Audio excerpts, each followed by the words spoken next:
But at this point, you already know how dad makes money.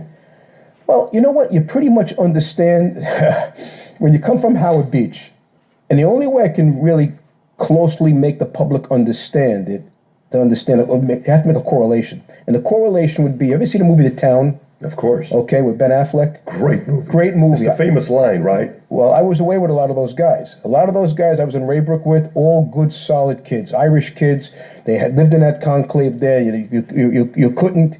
There's only one way in, one way out. You know, how they used to pinch those kids when they used to do a score is they block the bridge and get them every time coming back, or one way or the other. Wow. Well, Howard Beach is very similar. There's only two ways: one way in off Cross Bay Boulevard, and the back way dumping into Brooklyn. Close knit, everybody's the same.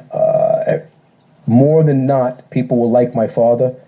I wasn't unique that my father was in prison.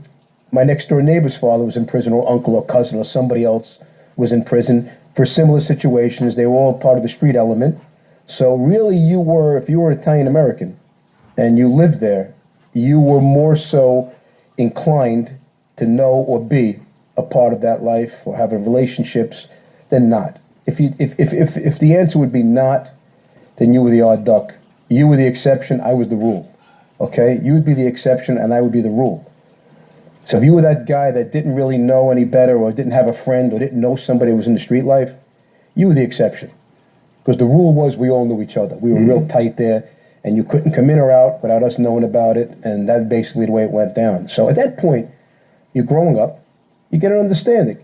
Your father's a bit different. You know, he used to list on his taxes, he's a professional gambler.